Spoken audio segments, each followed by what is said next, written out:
आभार.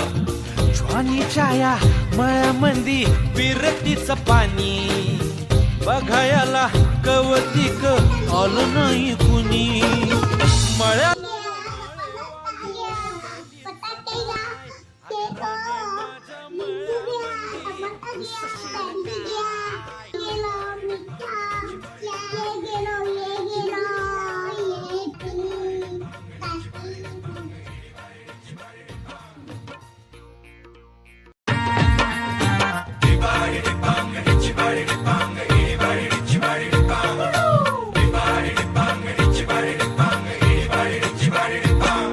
ताजा ताजा माळव्याचा